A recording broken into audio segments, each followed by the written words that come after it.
¿Pudieron leer el libro de Esdras? ¿Algunos? Por ahí es tiene medio denso en algunas partes por el tema de los números, los nombres. Nombres raros. Bueno, sí, mucha familia, mucha gente. Vamos antes de empezar, a ubicarnos bien en el tiempo. O sea, vamos a ubicarnos en qué momento de la historia de todo el pueblo de Israel estamos, ¿no? ¿Dónde estamos? En este preciso momento de la historia de Israel. ¿En qué lugar, en qué momento, en qué tiempo, más o menos? ¿Después del exilio? Bien, estamos en lo que sería después del exilio, pero con el pueblo de Israel, ¿dónde? Exiliado. Exiliado significa quitado, alejado. Entonces estamos con el pueblo de Israel, el pueblo más que nada el pueblo de Judá, porque el pueblo de Israel medio como que se perdió. Con Asiria se perdió, y acá tenemos la parte más numérica y más importante, que es la tribu de Judá. Ellos fueron conquistados ¿por quién?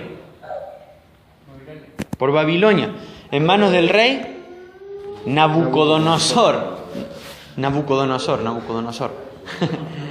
Y este rey lo que hizo fue capturar y llevarse cautiva y esclava a la gente de Judá, de la otra porción de Israel, y se lo llevó a la tierra de Babilonia. Esto ya estaba profetizado por Dios, esto ya estaba anunciado por Dios. Dios había dicho que si el pueblo se rebelara en contra de él, iban a ser capturados. Y algo muy interesante, ¿se acuerdan que había 3 maneras de leer los profetas? Antes del exilio. Antes del exilio. Los del exilio. Y los post-exilio. Y los post-exílicos, que significa los que profetizaron una vez que Israel volvió a la tierra de él, ¿no? Entonces tenemos los que profetizaron antes del exilio, que era básicamente lo que enseñaban, lo que decían.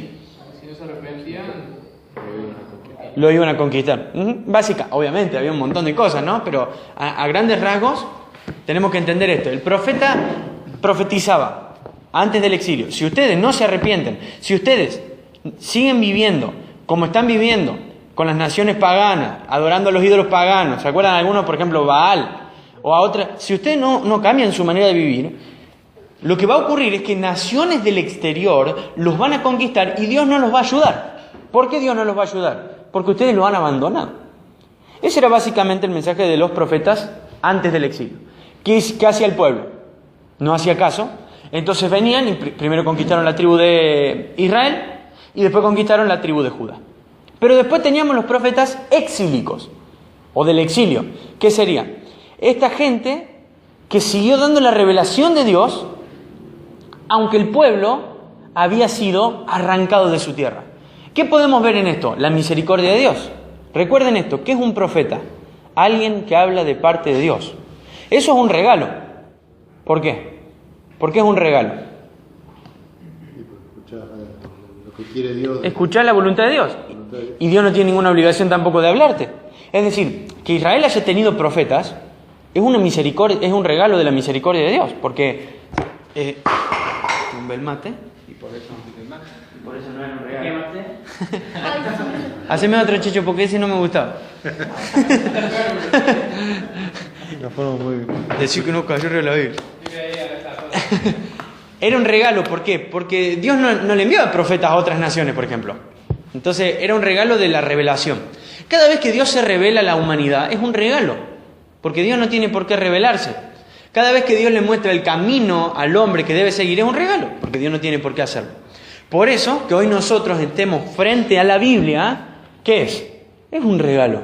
Es una muestra de la misericordia de Dios, es una muestra de que Dios te ama. ¿Por qué? Te ama tanto que deja que vos estés acá sentado leyendo su libro. ¿Y por qué no otro? ¿Y por qué no otro? Solamente por la misericordia de Dios. Y estos profetas decían que el pueblo, prácticamente decían que el pueblo iba a volver, que iba a volver a su tierra y iban a tener que adorar a Dios. Uno de los profetas exílicos, lo estudiamos el martes, Ezequiel.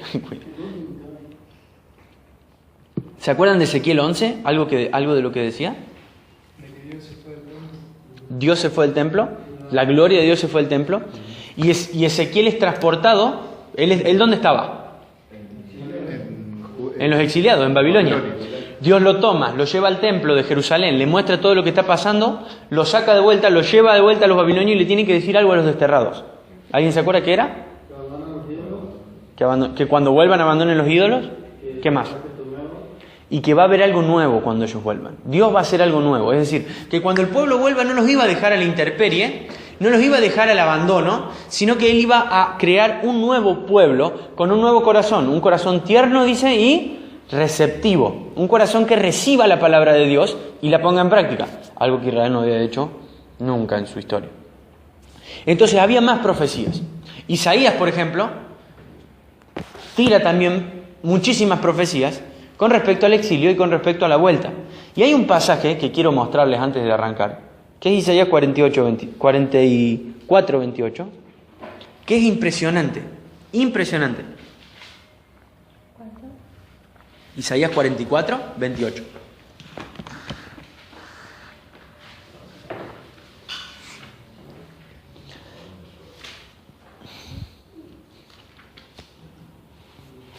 ¿Lo tienen? ¿Lo pueden leer?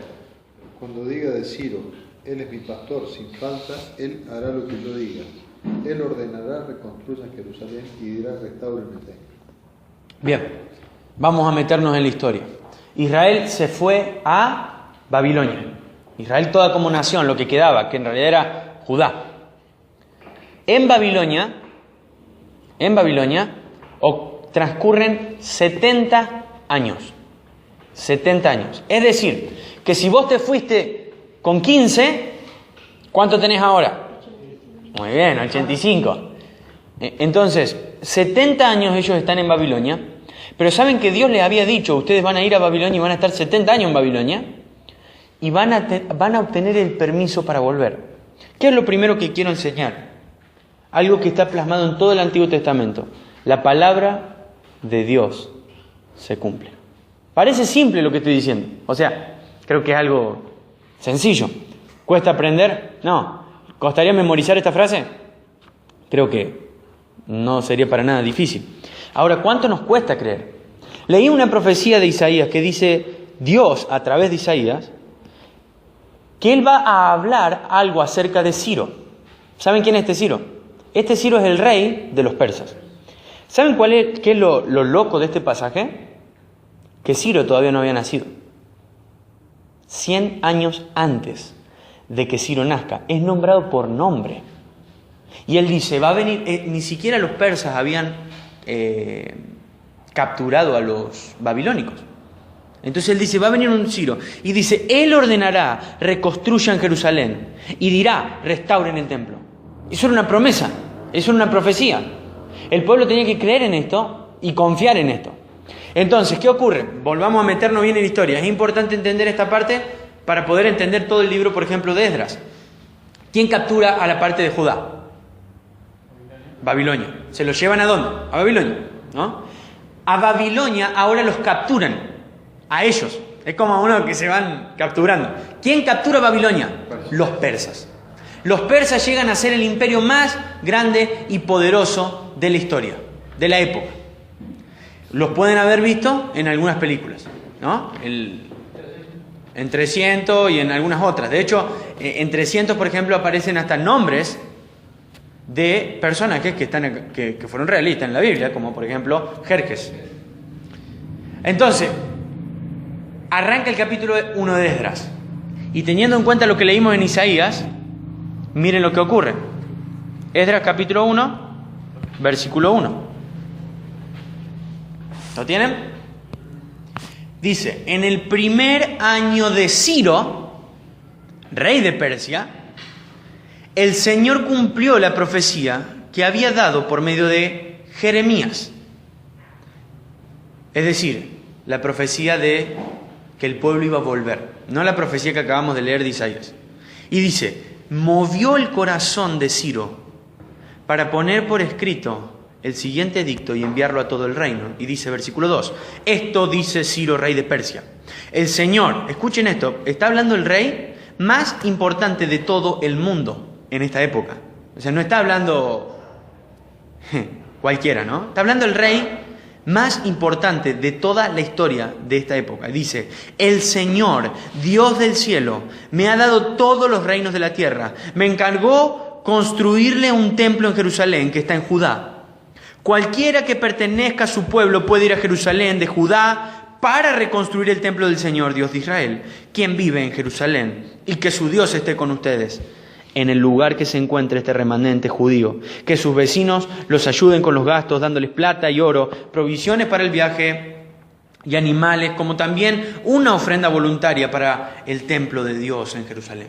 ¿Qué ocurre? Cuando Babilonia conquista Jerusalén, destruyen el templo. Ese templo, ¿quién lo había construido?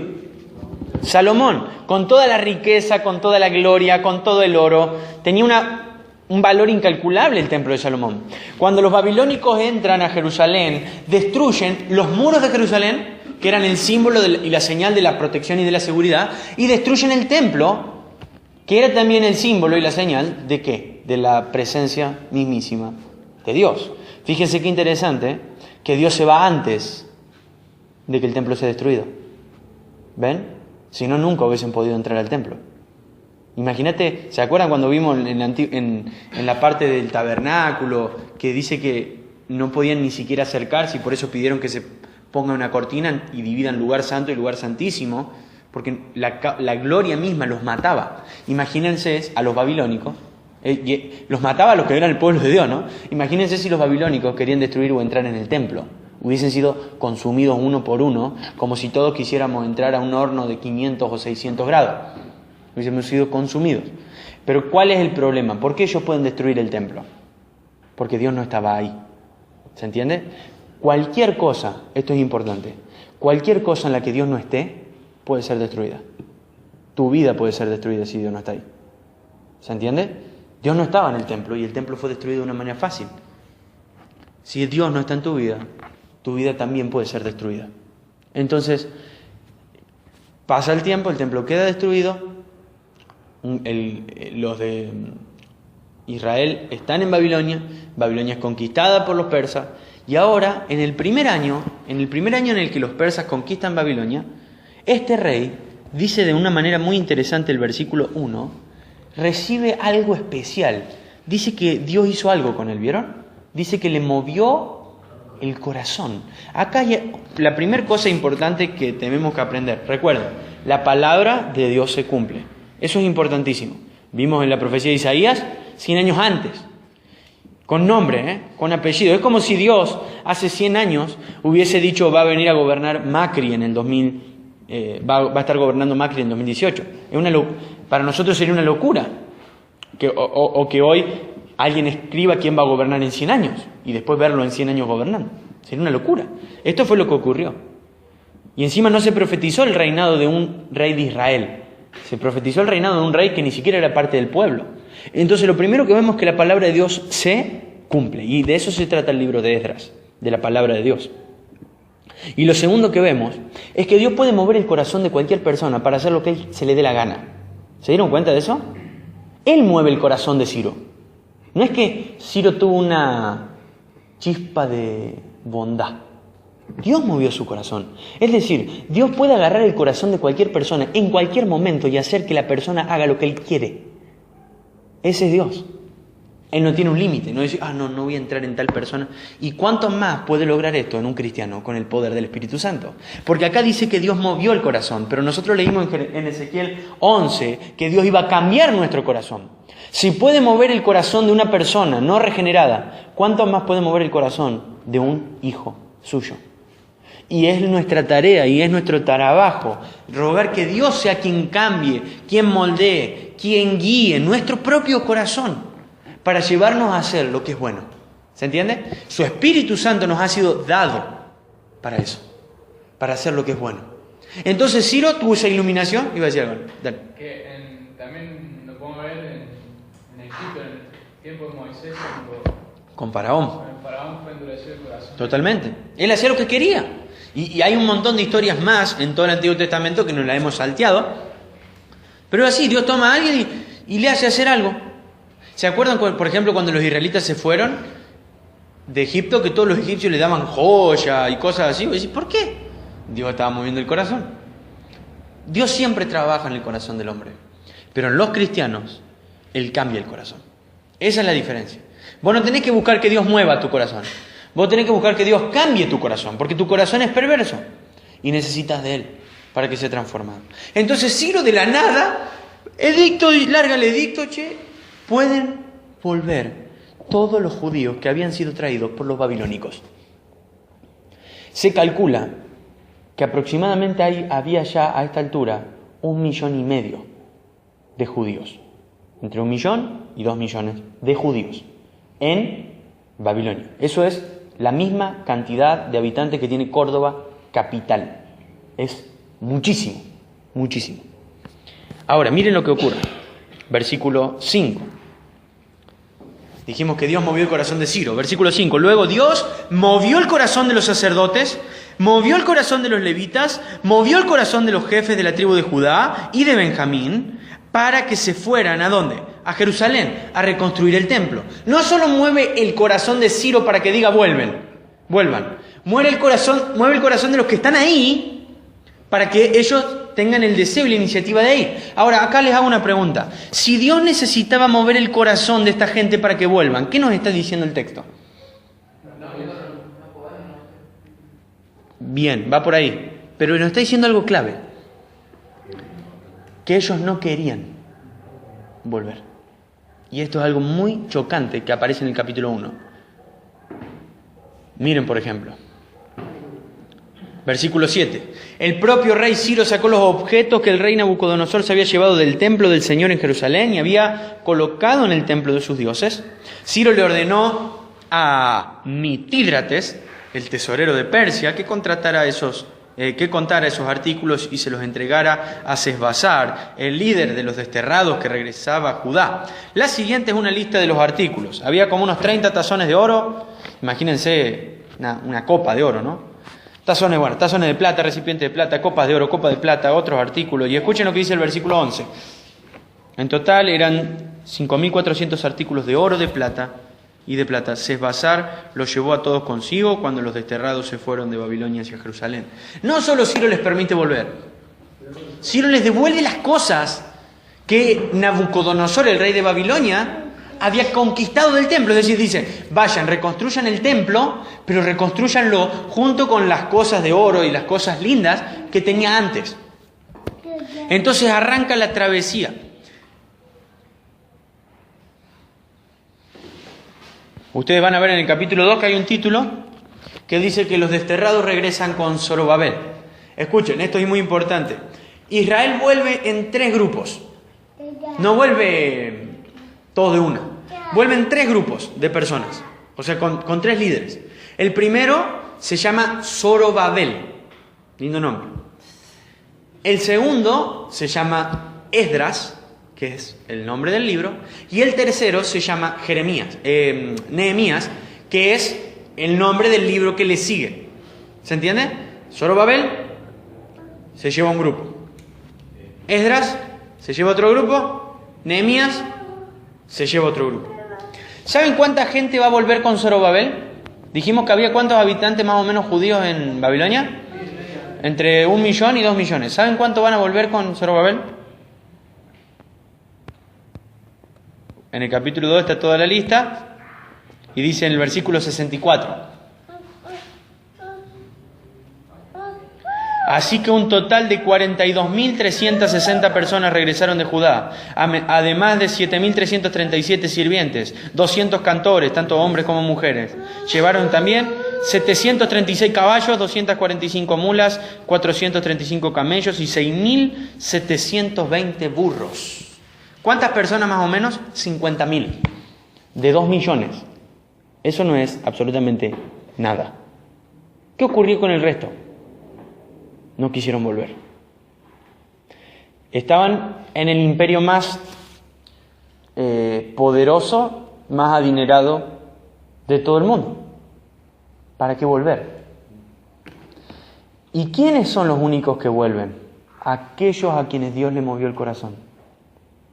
No podría decirles con seguridad que esa gente hubiese deseado volver sin que Dios les mueva el corazón. ¿Por qué? Porque el texto nos está enseñando otra cosa. El texto nos está enseñando, Dios les movió el corazón y ellos quisieron volver. No está diciendo lo contrario. No está hablando al revés. Tampoco está diciendo ellos quisieron volver. Dice, Dios les movió el corazón. Entonces no podemos tener la seguridad de que este pueblo haya querido volver a su tierra, que este pueblo haya querido volver a su hogar sin que Dios le mueva el corazón. ¿Se entiende? ¿Qué quiere el tele? Tiene sed. Tiene sed, está hablando mucho. Entonces tenemos la verdad central acá. Dios mueve el corazón de la gente para que le busquen a Él. ¿Se entiende? Y acá nosotros quedamos de cara. ¿Por qué? Porque si vos estás buscando a Dios, tenés que saber que es porque Dios te está buscando primero a vos. Que si vos estás acercándote a Dios, es porque en realidad Dios se está acercando a vos. Y Él está moviendo tu corazón. Me acuerdo de Lidia, en uno de los viajes misioneros de Pablo, no sé si se acuerdan, que predica Pablo junto al río. Dice, ¿y Dios qué hizo? Abrió su corazón para que entendiera y estuviera atenta a las palabras de Pablo. Y esa fue la primer convertida en toda Europa. ¿Cómo arranca el Evangelio? Por esto, por Dios moviendo el corazón, transformando el corazón. Tenés que saber que si Dios no obra y no transforma tu corazón, no hay posibilidad de salvación. No hay posibilidad de que regreses a Él. ¿Se entiende? Entonces el primer grupo regresa con Zorobabel, unos 50.000. Capítulo 3. ¿Qué pasa en el capítulo 3? Empieza la reconstrucción del templo. Dice el versículo 3. A pesar de que tenían miedo de los lugareños, o sea, de la gente que ya estaba ahí antes de que ellos lleguen, reconstruyeron el altar en su sitio original y luego, cada mañana y cada tarde, comenzaron a sacrificar ofrendas quemadas al Señor sobre el altar. Es muy loco lo que pasa. Ellos llegan a Jerusalén. ¿Saben cómo estaba el templo? Destrozado, pero no había nada. Imagínense que destruyen este salón, le sacan las paredes, el techo, y queda la parte del piso toda rota, pero queda la parte del piso.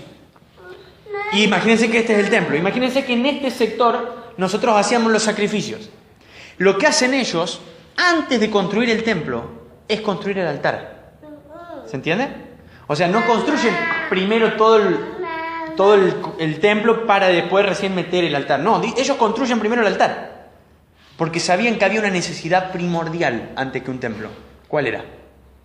Sacrificio. Sacrificio. Y acá es cuando el pueblo empieza a volver a Dios. Este pueblo empieza a acercarse a Dios y saben que la única manera de acercarse a Dios es por medio de ¿qué? De un sacrificio. Y nosotros tenemos a Cristo como ese sacrificio que nunca va a ser destruido, como ese altar que nunca va a ser derribado, como ese altar que nunca vamos a tener que reconstruir, sino que permanece para siempre. Y a Él es a quien debemos volver cada día. Cuando nuestro templo, que es nuestro cuerpo, cuando nuestro templo está en ruinas, es al altar, es al sacrificio donde tenemos que ir, es a Cristo. ¿Se entiende? Es un patrón dado en todo el Antiguo Testamento. Primero el sacrificio, después la reconciliación con Dios, después la edificación del templo. Entonces, el pueblo comienza la reconstrucción.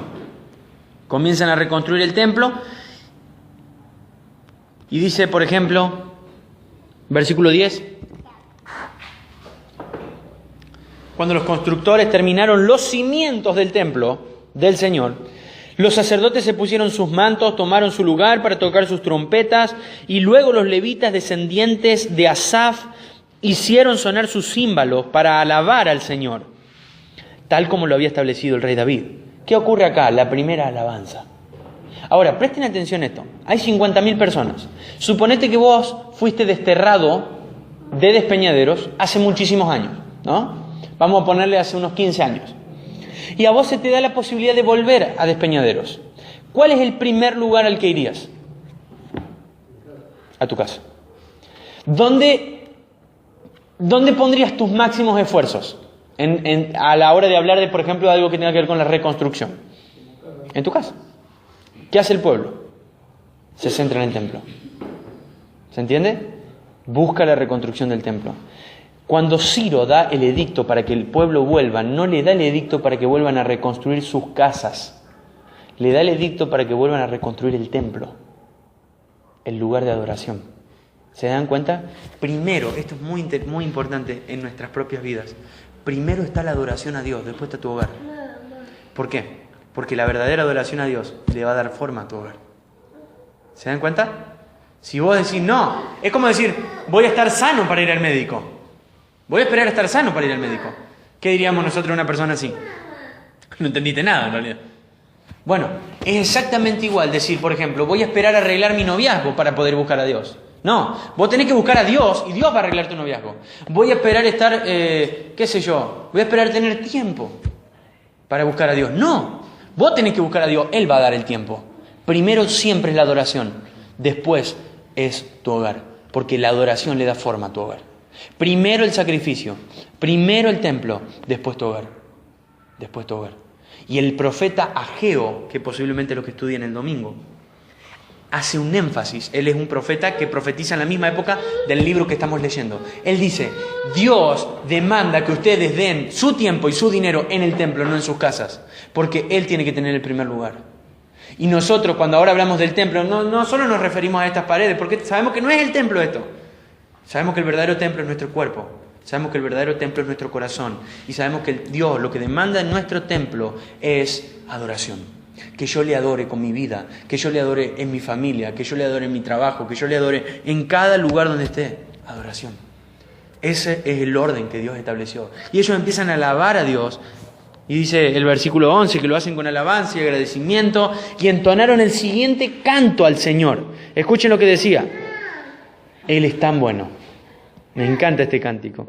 Su fiel amor por Israel permanece para siempre. Este cántico no dice somos tan buenos. ¿Vieron? Apunta solamente a Dios. Y habla de primero su bondad. Después habla de su fidelidad. Después habla de su amor.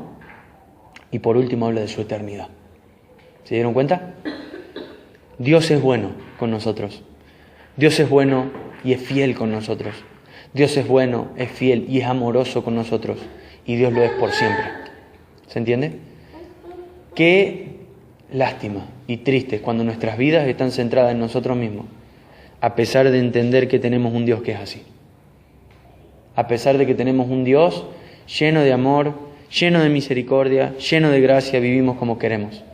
Hacemos lo que se nos antoja. No nos importa la ley de Dios, no nos importa estar bien con Dios, no nos importa nada en cuanto al casamiento, no nos importa nada en cuanto al noviazgo, no nos importa absolutamente nada. Y Él sigue siendo bueno. Él sigue siendo bueno con nosotros. No nos importa nada con respecto a cómo vivir en nuestro hogar, no nos importa nada con respecto a cómo vivir en nuestra familia, no nos importa nada cómo es nuestro vocabulario, no nos interesa. Queremos hacer lo que se nos dé la gana. No nos importa nada cuáles sean nuestras amistades, no nos importa nada si leemos o no leemos la Biblia, si oramos o no oramos. Y aún así, dice este versículo, Él es tan bueno. Me gusta eso. No dice bueno, dice Él es tan bueno.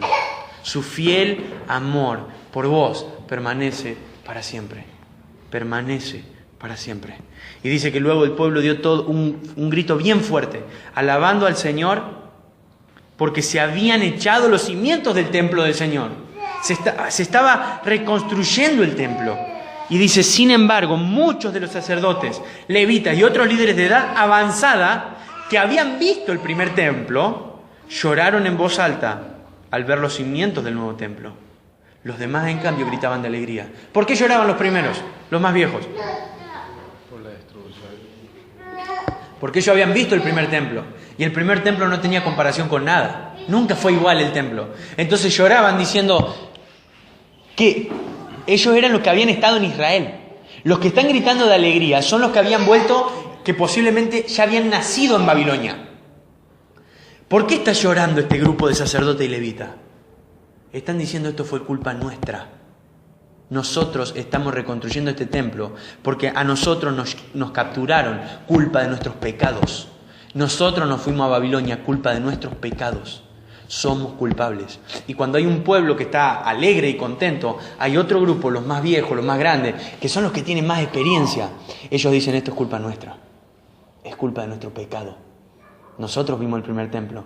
Nada se compara con el primer templo. Y todo esto es culpa del pecado nuestro. Entonces, cuando un grupo está viendo la gloria de Dios en la reconstrucción de algo, otro grupo está diciendo en realidad no estamos mejorando. Se está recordando que fuimos pecadores, que somos pecadores y que Dios cumple su palabra. Porque Él nos había dicho, Él nos había anunciado que si nosotros hacíamos las cosas mal, ese templo iba a ser destruido.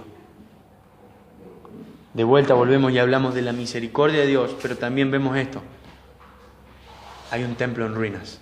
Y cuando vemos una vida en ruinas, es culpa del pecado. Es producto del pecado. Siempre es producto del pecado. Y nunca es culpa de Dios. La gloria nunca fue la misma. La belleza del templo nunca fue la misma. Nunca. Entonces, capítulo 4. Ocurre algo lindo también. Fíjense, por ejemplo, el versículo 2.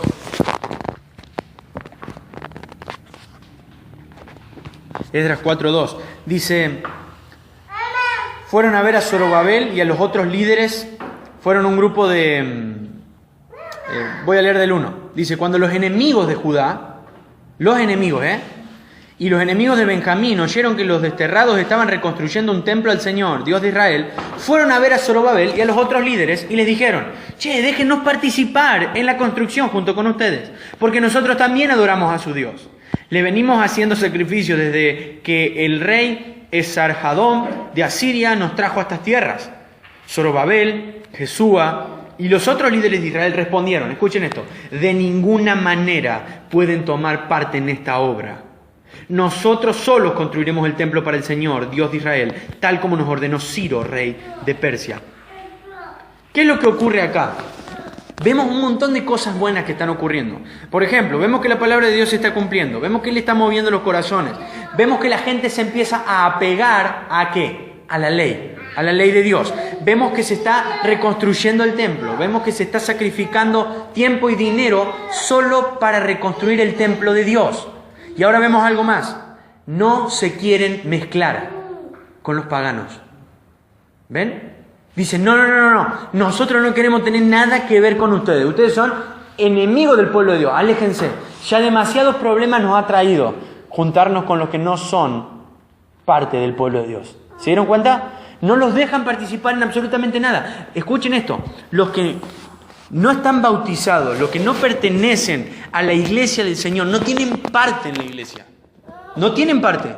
Dios hace una distinción. Vos sos un incrédulo reconocido por la iglesia y vos sos un cristiano, hijo de Dios reconocido por la iglesia. Vos sos hijo del diablo reconocido por la iglesia y vos sos hijo de Dios reconocido por la iglesia. No hay parte entre ninguno de los dos en la reconstrucción de la iglesia. ¿Se entiende? Cuando la iglesia se edifica con cristianos, no se edifica con incrédulos. De hecho, los problemas más grandes de toda la iglesia de Argentina están viviendo porque se les ha dado demasiado lugar a gente que no es cristiana y que no ha nacido de nuevo, a gente que no ha tenido ese corazón transformado y movido por Dios. Y ahí está el problema. ¿Se entiende? Siempre la iglesia la vamos a edificar los que hemos sido transformados por Dios. El resto no. El resto puede venir, puede participar de la comunión, de la alegría, puede participar de las canciones, pero no es parte de la iglesia. No va a participar en la edificación y en la construcción de la verdadera iglesia de Dios, a menos que primero no tenga un arrepentimiento verdadero. Cuando la persona tenga un arrepentimiento verdadero, con gusto y alegría y gozo, porque la Biblia dice que no hay más gozo en el cielo, en los ángeles, que cuando un pecador se arrepiente. Y con el mismo gozo de los ángeles, la iglesia lo añade, pero cuando su corazón es transformado, no cuando es enemigo de Dios. No se le va a dar parte en la iglesia a alguien que sea reconocido por la iglesia como enemigo de Dios. ¿Se entiende? Y un enemigo de Dios no es alguien que no viene a la iglesia, puede ser alguien que viene a la iglesia. Un enemigo de Dios es alguien que no obedece a Dios. Porque la obediencia es la marca distintiva de un verdadero cristiano. La obediencia es la marca distintiva de que Dios ha transformado tu corazón. Y si no ha transformado Dios tu corazón, no tenés por qué tener parte en la reconstrucción o en la construcción de una verdadera iglesia. Y eso es lo que hace el pueblo de Israel. Aléjense, ustedes no tienen nada que ver. Y ese mismo grupo les va a causar muchísimos problemas ahora. ¿Por qué? Porque Ciro dejó de reinar. Porque están pasando los años. Nosotros, es muy loco porque leemos todos los capítulos y parece que ocurrieron en una semana. No. Entre Esdras y Nehemías pasan más o menos aproximadamente unos 100 años. O sea, es muchísimo. Entonces cambia de rey, después de Ciro viene otro que es Cambises, que no tiene mucha parte, pero después viene Darío y se le hacen queja a Darío. Le dicen, Darío, estos están haciendo las cosas mal. Y Darío tiene que buscar en el informe si Ciro realmente les había dado la orden para hacer esto. Y empieza un lío bárbaro, los empiezan a molestar. Siempre la reconstrucción del templo fue con impedimento. Siempre el avance de la iglesia es con impedimento. Siempre el avance de la iglesia es con persecución. ¿O no lo vimos en Hechos? Siempre es con impedimento. Pero el pueblo sigue estando firme. El pueblo sigue estando atento. Dice, por ejemplo, para que tengan una idea, en el versículo 15 ahí del capítulo 4. Esto es lo que dice el pueblo que fue, los enemigos que fueron rechazados.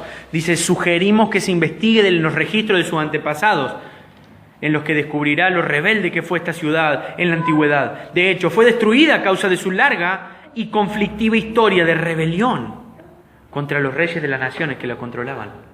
Miren, ¿saben quién está diciendo esto? Las naciones paganas de Israel. Qué feo y qué triste, porque es verdad lo que están diciendo. ¿Se entiende? Ahora, ¿pero quién era Israel? El pueblo de Dios. Qué feo es que digan de vos esto. Escuchá. Sos un rebelde. Siempre fuiste un rebelde.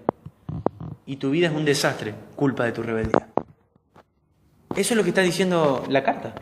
Y le están diciendo estos enemigos de Judá, se lo están diciendo al rey, diciendo, no, eliminemos a Israel, porque siempre fueron rebeldes.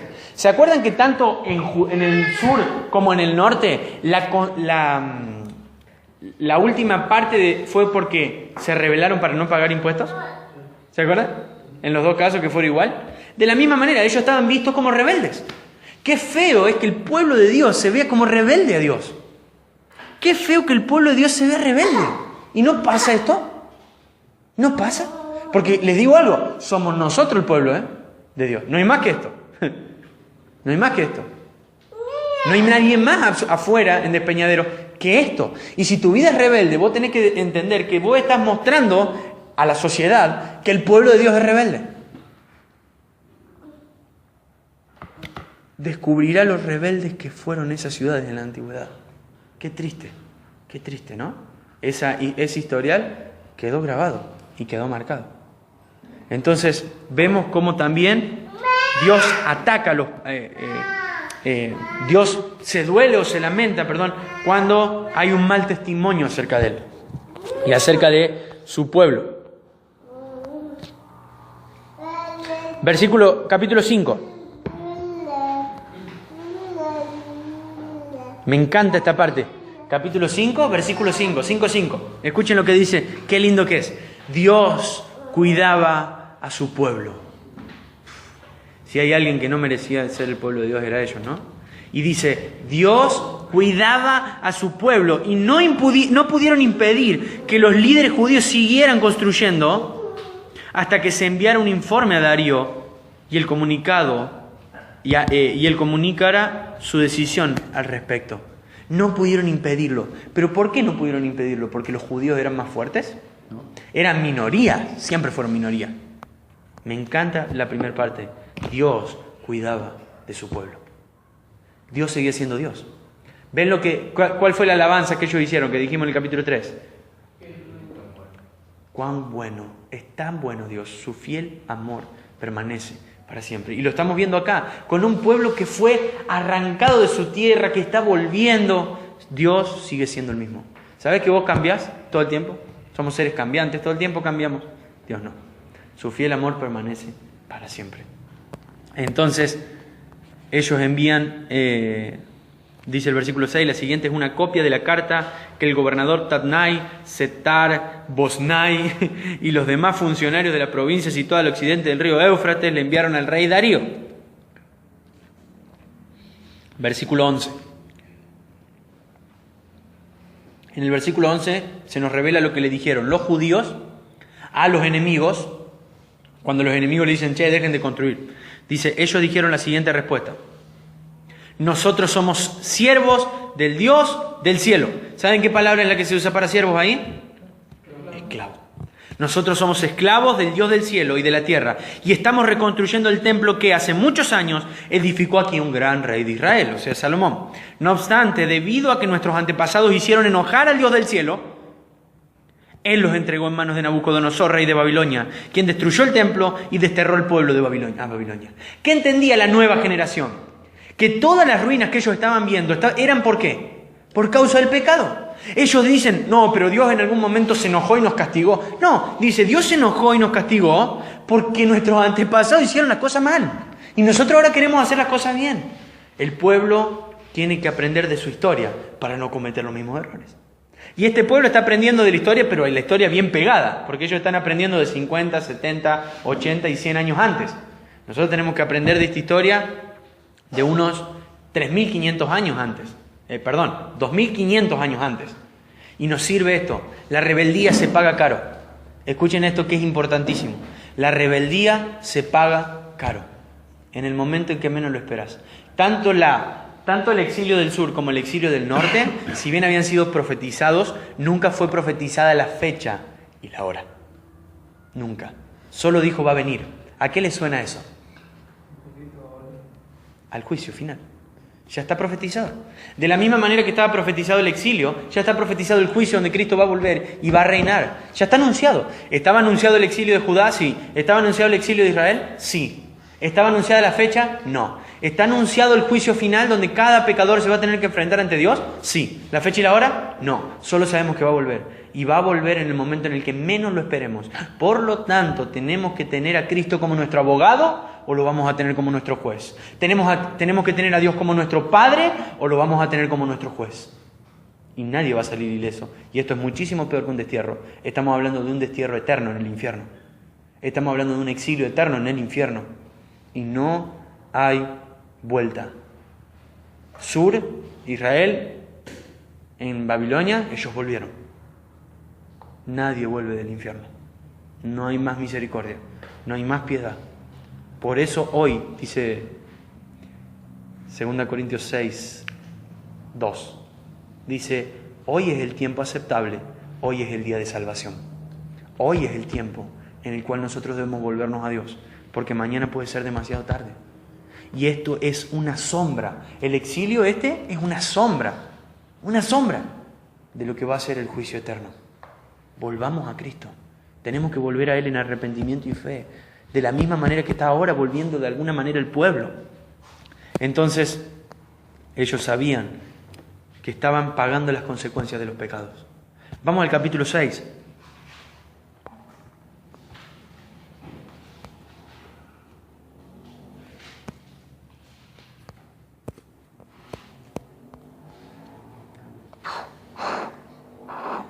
Versículo, solamente voy a mencionar un versículo acá, el 14. Así que los ancianos de los judíos continuaron la obra y fueron muy animados, escuchen, por la predicación de los profetas Ageo y Zacarías. ¿Saben que tenemos los dos libros de eso? Qué bueno. Hijo de Ido. Por fin el templo quedó terminado, como lo había ordenado el Dios de Israel y decretado Ciro, Darío y Artajerjes, rey de Persia. Me encanta este versículo porque dice que mientras ellos están reconstruyendo el templo, vos sos animado por la palabra de Dios. ¿Se entiende? No, por eso vale la pena venir hoy, y el domingo, y el martes, y vale la pena en tu casa abrir la Biblia. ¿Qué recibís? El ánimo. Y eso te ayuda a la reconstrucción del templo de tu vida. Eso te ayuda a la reconstrucción de tu vida. Zacarías, Ageo, son los dos profetas que tenemos casi al final del Nuevo Testamento. Ellos, mientras trabajaba el pueblo en la reconstrucción, ellos profetizaban y hablaban. Y acá hay algo interesante, que diga la palabra animados, escuchen esto porque es muy, muy interesante también, no significa, están haciendo todo re bien, uy, son los mejores, son unos campeones, bravo. O sea, no se refiere a palabras de aliento solamente. Claro, no, y si Diego predica de Ageo el domingo se van a dar cuenta, es exhortación, o sea, son retos. O sea, no es nada lindo, ¿eh? Pero ¿por qué dice que eran animados? Porque vos sos animado cuando escuchás la voz de Dios. Así lo que se te diga sea bueno o sea malo. Porque si es malo, sos animado porque Dios te está mostrando lo que tenés que cambiar. cambiar. Y eso es bueno. ¿Se entiende? O sea, siempre termina en realidad siendo bueno. Malo sería ¿qué? Que no escuches la voz de Dios. Malo sería no tener ni idea de qué tenés que cambiar, por ejemplo. Eso es malo, porque nunca lo vas a cambiar si nunca lo escuchaste. Y dice, ellos eran animados por la predicación. La predicación te muestra cómo estás viviendo. La predicación te muestra que tenés que cambiar. Y la predicación es lo que te orienta para que el Espíritu Santo cambie tu corazón. ¿Se entiende? La predicación te cambia. Pero no porque yo tenga poder en la predicación, porque el Espíritu de Dios obra a través de la predicación. Y porque su palabra, en la cual nosotros hoy estamos todos enfrentados, cambia el corazón. No es mi palabra, es la palabra de Dios. Por eso vos sos animado, transformado, cambiado, regenerado por la palabra de Dios. Es ella la que da el poder. Y ellos, mientras trabajaban en el templo, estaban recibiendo el ánimo. El ánimo. Y algo muy lindo también que ocurre en el versículo 21 es que por primera vez después del exilio, dice, el pueblo de Israel que había regresado del destierro comió la cena de la Pascua, junto con los demás de la tierra que habían dejado sus prácticas corruptas para adorar al Señor Dios de Israel. Pregunta acá, la segunda parte del versículo responde la pregunta: ¿quién comió la Pascua? Pueblo de Israel. Bien, pero hay alguien más. Dice, Los que habían dejado sus costumbres inmorales. junto con los demás de la tierra. ¿A quién se está refiriendo? A los paganos. No es solo Israel ahora. Ya vemos en estos pasajes y en tantos otros que otros grupos que no son israelitas, como nosotros, se están uniendo a adorar a Dios. Pero ¿cuál es la característica de estos grupos? Dice, habían dejado sus prácticas corruptas. ¿Ven? Ahí está la clave. Habían abandonado su manera antigua de vivir. Dice Pablo en Gálatas 2:20, mi antiguo yo, mi antiguo Pablo, mi antigua carne ha sido crucificada con Cristo y ya no vivo yo, ahora vive Cristo en mí. Esa es la vida que Dios espera de nosotros. Esto es la adoración, es dejar de lado nuestra antigua vida, la vida que ustedes siempre llevaron, la vida que yo siempre llevé, dejar de lado, dejarla, abandonarla, sepultarla. De hecho, el bautismo simboliza eso, simboliza que vos morís en tu antigua vida y nacés a una nueva vida, es dejar la práctica corrupta y empezar a adorar al Dios de Israel. Capítulo 7.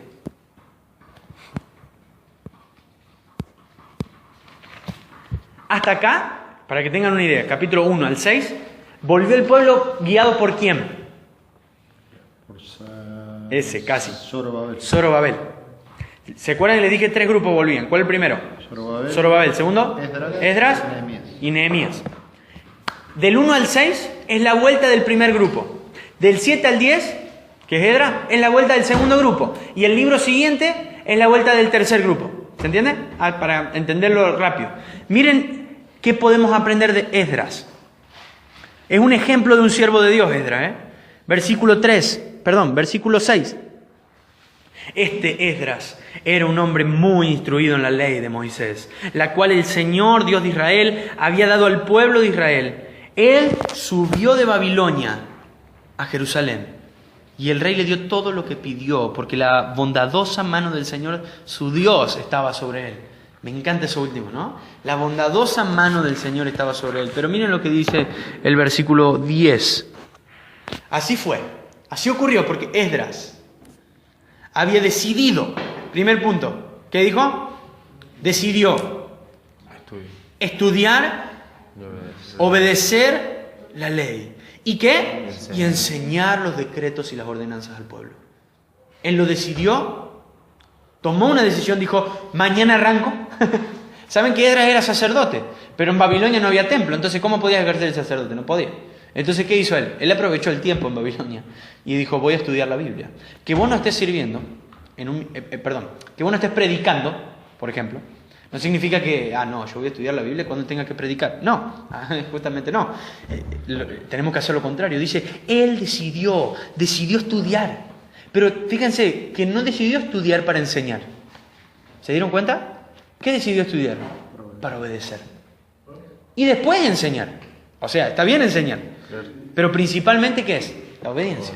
Él decidió estudiar para obedecer y enseñar todas las ordenanzas, todos los decretos de Dios.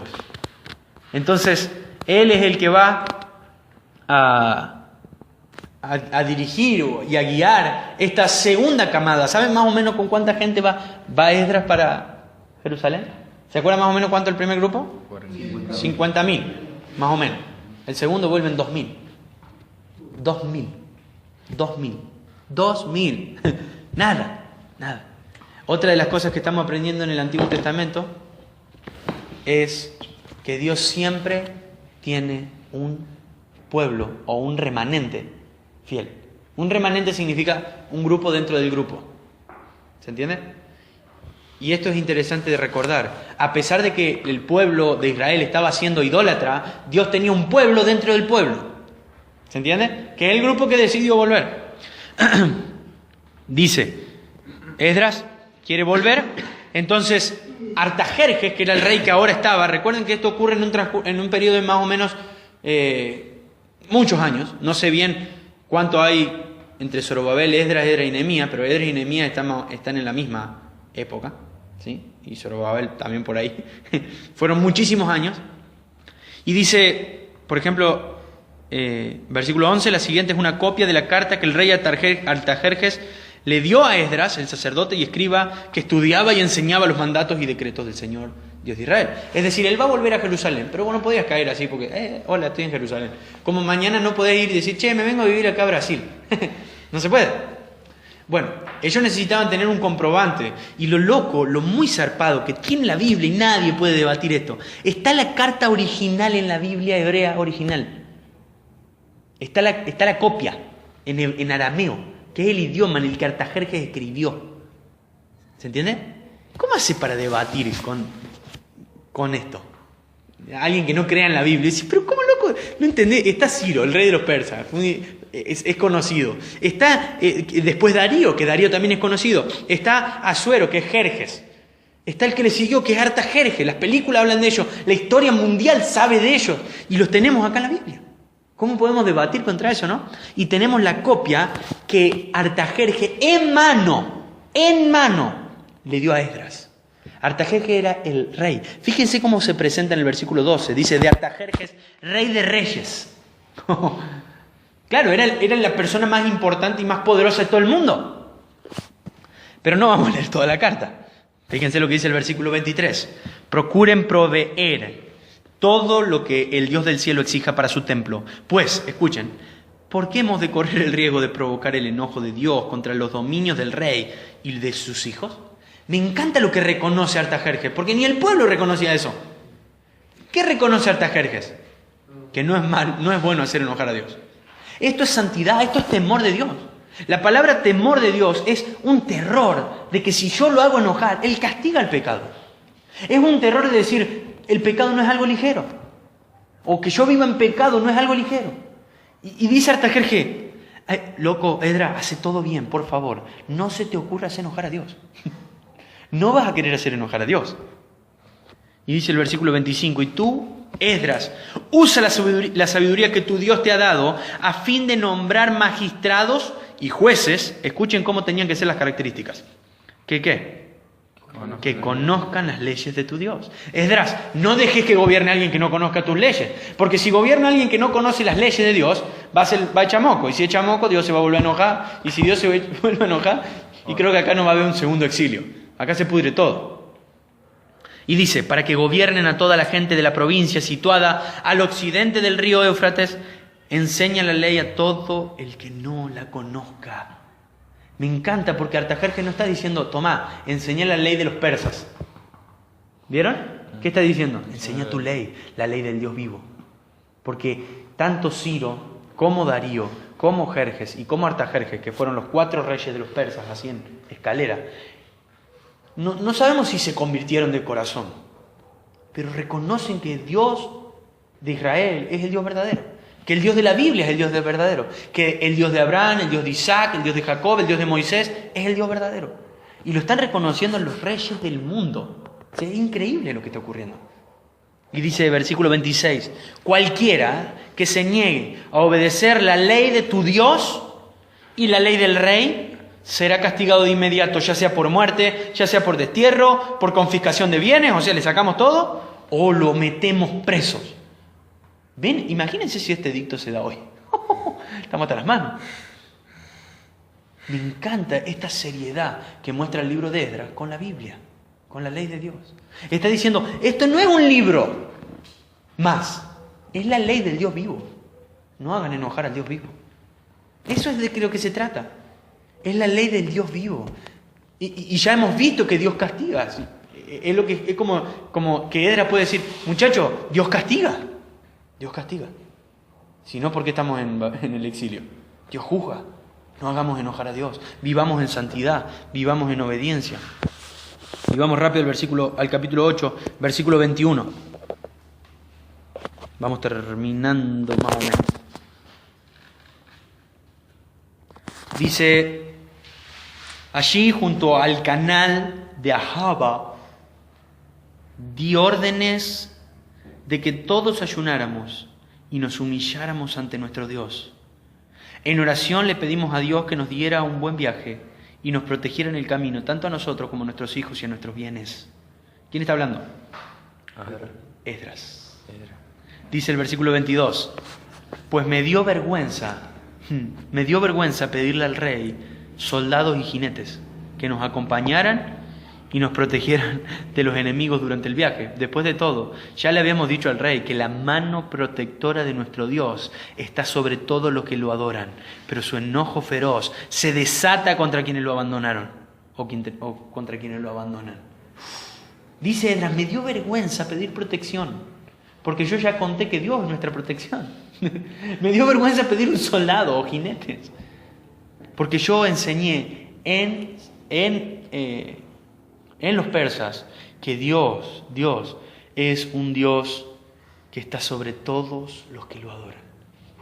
Me hace acordar a Romanos 8, que solemos cantar. Si Dios es por nosotros, ¿quién contra nosotros?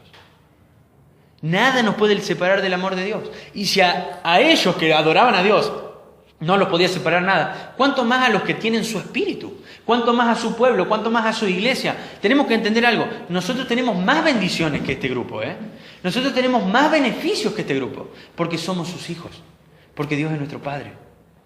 Y dice que no es me gusta porque Esdras muestra la parte linda y la fea.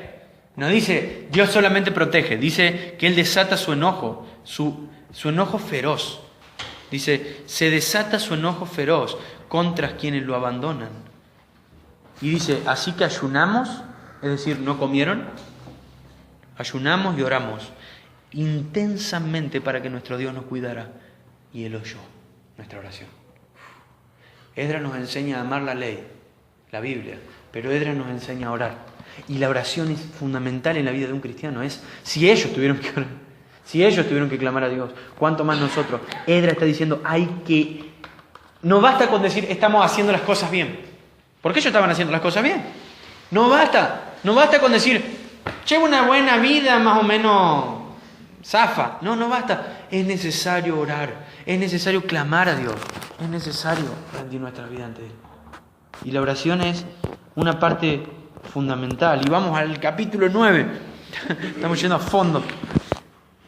Qué lindo sería poder estudiar todo este libro.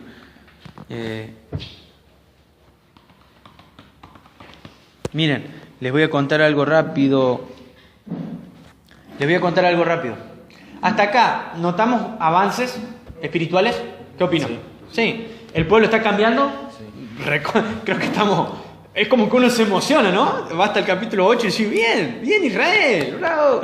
Están haciendo las cosas bien, están volviendo a la ley, están ayunando, están orando, ya está volviendo el segundo grupo, nos mandaron por WhatsApp, está volviendo Esdras con la camada de 2000, estamos reconstruyendo el templo, hay adoración, hay sacrificios, la gente está haciendo las cosas bien.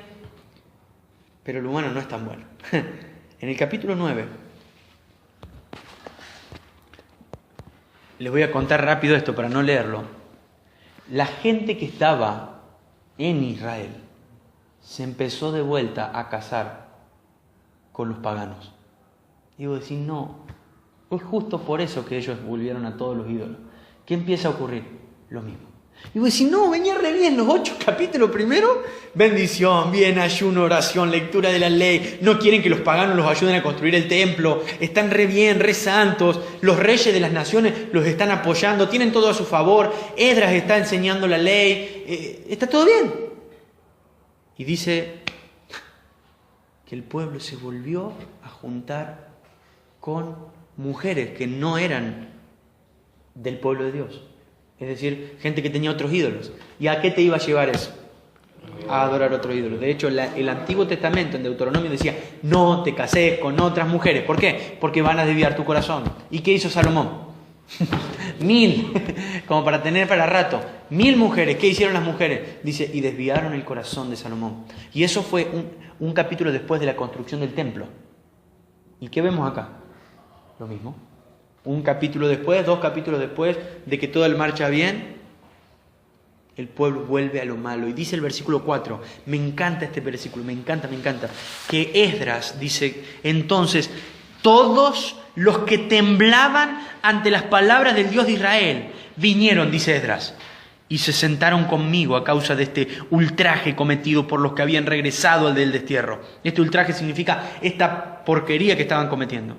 Dice, allí me quedé sentado, totalmente horrorizado, hasta la hora del sacrificio vespertino. ¿Saben lo que hizo? Lo que dice el versículo anterior, si lo leyeron, él con la mano se arrancó los pelos de la barba y los pelos de la cabeza. Prueben. Los de la barba no. Los de la barba son los peores. Y dice que Esdras se sentó en el templo y quedó horrorizado, porque esto es santidad. Odias el pecado, pero no solo en tu vida, lo odias en los demás también.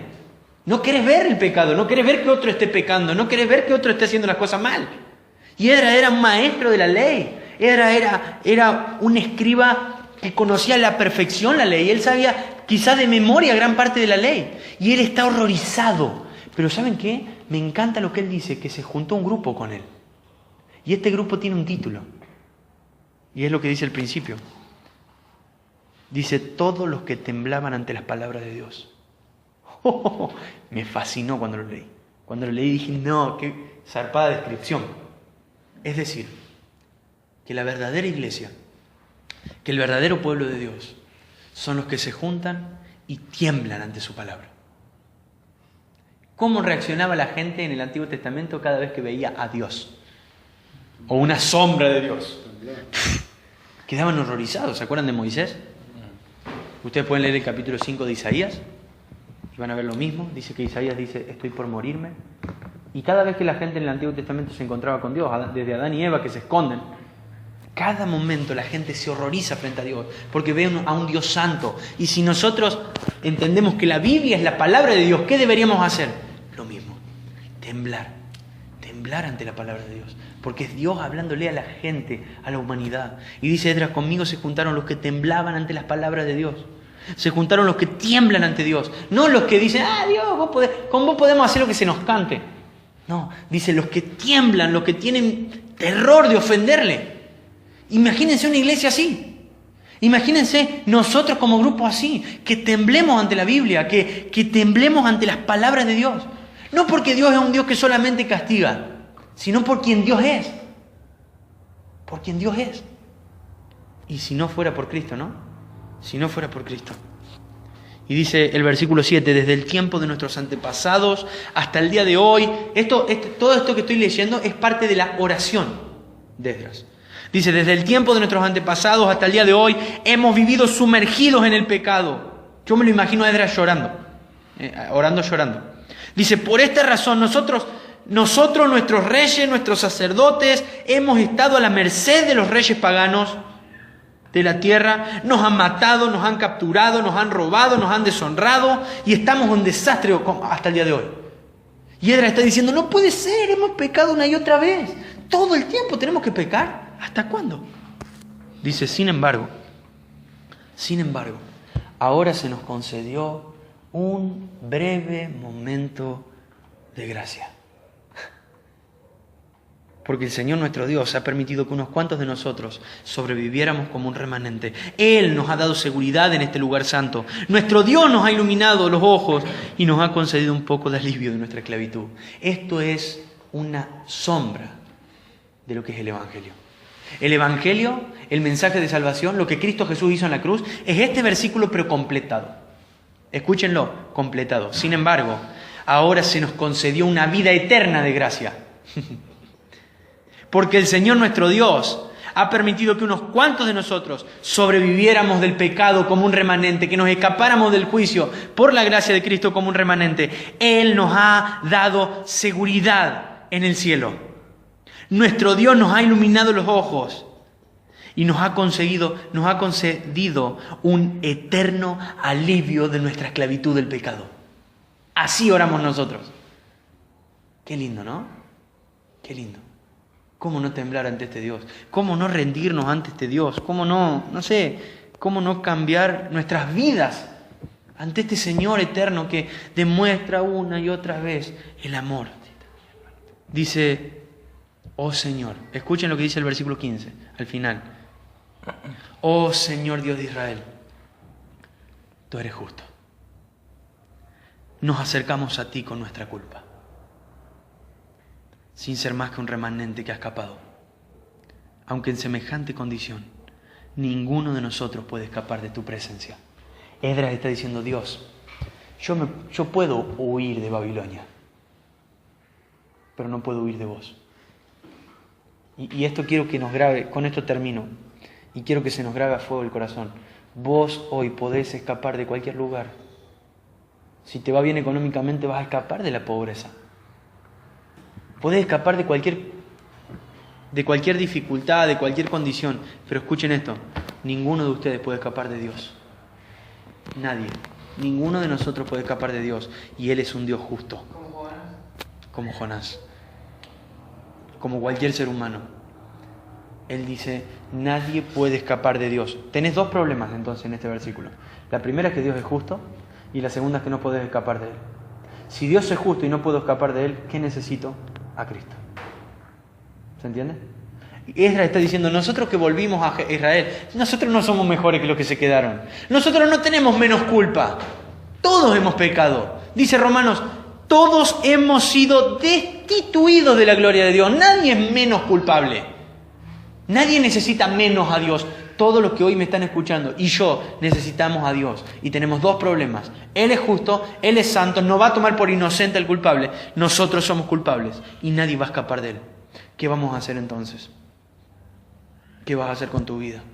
¿Qué vas a hacer con tu corazón? Bueno, Pablo en todo el libro de Romanos y en Efesios y en tantos otros dice, corre hacia el Señor Jesucristo. Cree en Él, confía en Él, deposita tu confianza y tu fe en Él. Arrepentite de tus pecados, cambia tu vida, cueste lo que cueste. Y termino con el capítulo 10, porque es la respuesta a este versículo. ¿Qué dice el título? El pueblo confiesa sus pecados. ¿Saben lo que ocurre? Lo vamos a leer. Mientras Esdras oraba y hacía esta confesión, llorando y postrado rostro en tierra, delante del templo de Dios, una gran multitud de Israel, hombres, mujeres, y escuchen, y hasta niños, se congregó y dice, ¿qué hizo? ¿Qué ocurrió? Lloró amargamente. Porque eso es lo que hace cuando vos reconoces tu pecado. Llorás amargamente. Luego Zacanías, hijo de Jehiel, descendiente de Elam, le dijo a Esdras, hemos sido infieles a nuestro Dios porque nos hemos casado con mujeres paganas de esta tierra. Pero a pesar de esto, escuchen, hay esperanza para Israel. Hagamos ahora un pacto con nuestro Dios mediante el cual nos divorciaremos de nuestras esposas paganas y las echaremos de aquí junto con sus hijos. Seguiremos tu consejo y el de los demás que respeten los mandatos de nuestro Dios. Que se haga todo de acuerdo con la ley de Dios. Escuchen el versículo 4. Levántate, porque es tu deber decirnos cómo debe proceder para arreglar esta situación. Esdras, levántate, guíanos, orientanos a través de tu palabra. Nosotros te respaldamos, por lo tanto, sé fuerte, Esdras, actúa. Queremos escuchar la ley y queremos obedecerla. Estamos dispuestos a hacer lo que tengamos que hacer porque reconocemos que somos pecadores. Y dice que el versículo 5, que Esdras se puso de pie, exigió que los jefes de los sacerdotes, los levitas y todo el pueblo de Israel, escuchen, juraran que haría lo que se dijo Secanías. Así que todos hicieron un juramento solemne. Y luego Esdras se retiró de la parte delantera del templo de Dios. Se fue a la habitación de Johanán, hijo de Eliasib. Pasó la noche allí sin comer y sin beber nada. Seguía en duelo a causa de la infidelidad de los que habían regresado del destierro. Luego se proclamó por todo el territorio de Judá y en Jerusalén que todos los desterrados debían presentarse en Jerusalén. Si los jefes y los ancianos así lo decidían. Los que no acudieran en el plazo de 3 días, escuchen, perderían el derecho de todas sus propiedades y serían expulsados de las asambleas de los desterrados. Es decir, perderían el título de hijos de Dios, de parte del pueblo de Dios. Los que no se presentaban, ¿en cuánto? En 3 días. Eso quiere decir, los que no se arrepienten en 3 días. Dice el versículo 9 que en el plazo de 3 días todo el pueblo de Judá y de Benjamín se reunió en Jerusalén. La asamblea tuvo lugar el 19 de diciembre y los israelitas estaban sentados en la plaza frente al templo de Dios. Temblaban por la seriedad del asunto y también porque estaba lloviendo. Se ve que hacía frío. Pero lo importante acá no es eso. Lo importante es que temblaban porque esto era un asunto serio. Ellos tenían que abandonar el pecado. Y es un asunto serio, no hay risas para esto. Es pecado y el pecado te lleva al infierno. El pecado te condena. Y dice el versículo 10 que entonces Esdras, el sacerdote, se puso en pie y les dijo: ustedes han cometido un pecado terrible. No dijo: hola pueblo, gracias por venir. No frenaron porque había lluvia, ¿vieron? Bueno, lo postergamos. No, esto tiene que resolverse hoy, porque el pecado se resuelve hoy. No podés patear el pecado. Es patear la misericordia de Dios, es escupir la gracia de Dios. Dice, ustedes han cometido un pecado terrible al casarse con mujeres paganas. Han aumentado la culpa de Israel. Por lo tanto, confiesen ahora su pecado al Señor, Dios de sus antepasados, y hagan lo que le exige. Apártense de los habitantes de esta tierra. Sepárense de estas mujeres paganas. Entonces toda la asamblea levantó la voz y respondió: sí, tienes razón. Debemos hacer lo que tú dices. Luego agregaron: no es algo que pueda resolverse en 1 o 2 días, porque muchos de nosotros estamos implicados en este asunto sumamente pecaminoso. Esdras se consideraba parte, ¿vieron? Además estamos en temporadas de lluvia, así que no podemos quedarnos aquí afuera por mucho más tiempo. Que nuestros líderes actúen en nombre de todos nosotros. Que todo el que tenga una esposa pagana venga a una determinada hora, acompañado por los líderes jueces de su ciudad, para que la ira feroz de nuestro Dios por este asunto se aleje de nosotros. Los únicos que se opusieron a estas medidas fueron Jonatán, hijo de Asael, y Geasías, hijo de Ticpa, ambos respaldados por Mesulam y el levita Sabatai. Dice el 16, así que adoptaron el plan sugerido por la asamblea. Esdras escogió jefes para que representaran a sus familias y nombró a cada representante por nombre. El 29 de diciembre los jefes se pusieron a investigar el asunto. Para el 27 de marzo, eso quiere decir un poquito más de 3 meses, que era el primer día del nuevo año, escuchen, me encanta esto, ya habían terminado de resolver los casos de todos los hombres que se habían casado con mujeres paganas. En 3 meses se barrió la pecaminosidad del pueblo. Eso quiere decir que el arrepentimiento fue verdadero. Entonces, después, el final del capítulo se nombra los nombres de ellos y dice el último versículo, el 44, cada uno de estos hombres tenía una esposa pagana y algunos hasta tenían hijos con ellas. ¿Se dan cuenta de que los nombres de los pecadores están puestos acá? Me llama mucho la atención eso. Que no dice, y bueno, fue un parte del pueblo. No, dice, se los escribió como para que se los recuerden. Es como que digan, no sé, Juan Ignacio González, él estuvo casado con una mujer pagana y hasta tuvo hijos con esa mujer. Y ese listado iba a quedar en la Biblia. ¿Por qué? Para que se entienda esto, no se juega con el pecado. No se juega con el pecado. Dios es santo y nosotros debemos arrepentirnos de eso. Recuerden el versículo que leí en el final del capítulo 9. El Dios de Israel es justo. Nos acerquemos a Él con nuestra culpa. nadie puede escapar de su presencia. Y a través del arrepentimiento y la fe, a través del arrepentimiento y la fe, nosotros tenemos paz con este Dios. Y la ira de este Dios, ¿saben qué pasa? Se aparta, se aleja. Porque ¿dónde fue descargada? En Cristo. ¿Saben que Cristo Jesús en la cruz fue tratado como un adúltero? ¿Fue tratado como un violador? Cristo Jesús en la cruz fue tratado como un criminal. Él fue tratado como un asesino. Él fue tratado como un mentiroso. Él fue tratado como un impío.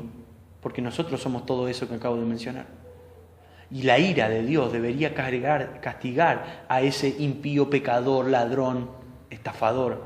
Y Él recibió la justa ira de Dios por cada uno de nosotros. La ira santa de un Dios eterno cayó sobre Cristo. Dios abandonó a Cristo. Su ira cayó sobre Él. Y eso quiere decir que no va a caer sobre nosotros si creemos en Él. El mundo tiene un Salvador. Tenemos un abogado. Y el que cree en Él y se arrepiente, recibe la vida eterna. Oremos por la vida eterna. Clamemos por la salvación. Clamemos para que este Dios justo no nos encuentre con nuestra culpa cuando nos encuentre en el juicio, sino que nos encuentre con la sangre de un cordero sin mancha, rociada y vertida por nosotros en una cruz. Y vivamos para Él, porque vale la pena. ¿Sí? Bueno, terminamos.